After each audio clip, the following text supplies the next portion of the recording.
मेरे ख्याल से आपको ये पूछना चाहिए कि मनोहर लाल खट्टर कहाँ है।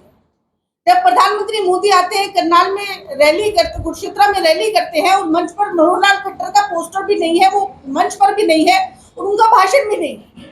क्या 9.5 साल का मुख्यमंत्री मंच पर ना हो, प्रधानमंत्री आए, ये आपको अजीब नहीं लगता? जो व्यक्ति 9.5 साल आप प्रधानमंत्री बना के हमारे सर पे थोप देते हो, वो गायब है, रैलियों से गायब है, प्रचार से गायब है और उनको होटलों में छोटी छोटी जो है जनसभाएं करनी पड़ती, 4-4 आदमियों के साथ वो कर रहे हैं।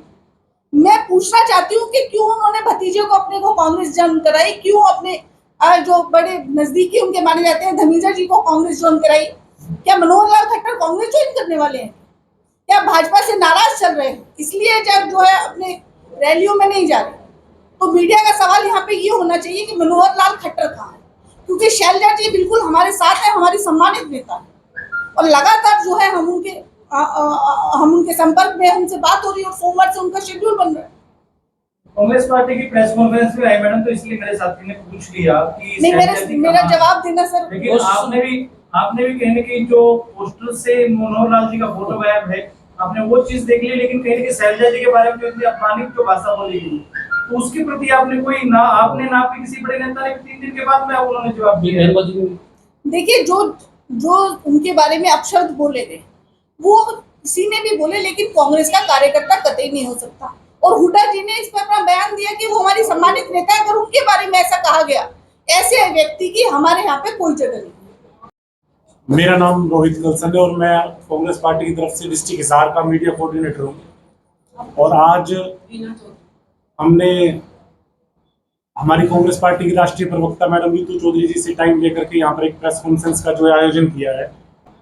और शायद ऐसे ही सम्मानित जो चेहरे हैं, जो आपके हुड्डा साहब की जो जबानी समझूं, तो इसीलिए कह रही कि उनकी जो टिकटों में काफी जो अनदेखी की गई है, देखिए, और शायद इसी वजह से वो नाराज चल रही है। देखिए, राहुल गांधी जी और मल्लिकार्जुन खड़गे जी ने सीधा जो जितने भी हमारे इलेक्शन हुए, चाहे लोकसभा के हुए चाहे विधानसभा के हुए, सर्वे के आधार पर हमारे यहाँ टिकट दी जाती है और जिसमें हमारी तमाम कमेटियों से होकर जो टिकट गुजरती है, किसी एक व्यक्ति का डिसीजन नहीं होता है, ये पूरी कमेटियों का डिसीजन होता है। इसमें किसी को आप ब्लेम नहीं कर सकते। जो सर्वे के आधार पर जिसको लगा, आप राहुल भाई को देख लीजिए, सर्वे के आधार पर सबसे बेस्ट कैंडिडेट थे, उनको टिकट मिली है।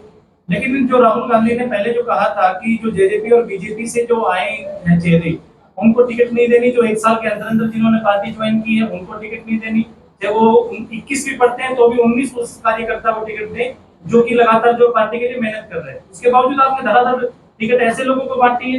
या झांसी विधानसभा की भी आप बात कर लीजिए, फिर कहाँ आपके जो आप राष्ट्रीय प्रवक्ता है, कहाँ आपके जो राहुल गांधी जी ने इतना जो बोला था, उसके बावजूद आपने धड़ल्ले। देखिए, हमने बताया आपको कि जो व्यक्ति जो विधानसभा के लिए बिल्कुल सही है, जनता के हिसाब से सटीक, जनता जिसको चाहती है उसको कांग्रेस पार्टी ने टिकट दी है। हमारी टिकट एक पे आप ऐसा नहीं, आपको ये पूछना चाहिए कि बीजेपी ने टिकट किस हिसाब से बांटी है, क्यों ये लोग जार रो रहे थे, क्यों अपना सिर पीट के रो रहे थे, क्यों? आपने भाजपा में आपने देखा होगा कि 60 कैंडिडेट उनके ऐसे हैं जो बाहरी व्यक्तियों को, जो कल इन्होंने बीजेपी ज्वाइन किया आज उनको टिकट दे दी गई। इस प्रकार के 60 कैंडिडेट हैं।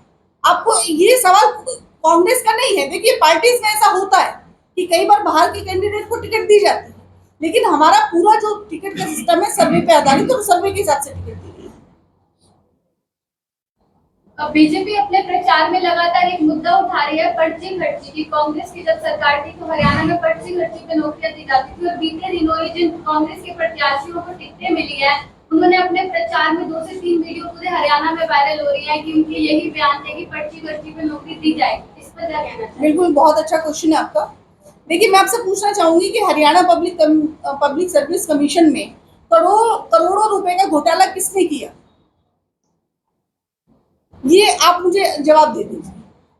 कि जो है एमडी को जो अपना जो रोजगार निगम कौशल रोजगार जो योजना लेकर आई, उसके एमडी को क्यों बर्खास्त किया गया? तो बीजेपी के द्वारा किया गया ना। घोटाला किया होगा तभी तो किया। एचपीएससी में करोड़ों रुपए इनके पकड़े गए तो इन्होंने घोटाला किया होगा तभी तो किया। उनके जो उनके चेयरमैन थे उनको भी जो बर्खास्त किया गया। तो ये सब घोटाले तो बीजेपी के सामने आ रहे हैं, हमारी रिपोर्ट थोड़ी है, ये तो आपकी सरकार की रिपोर्ट है।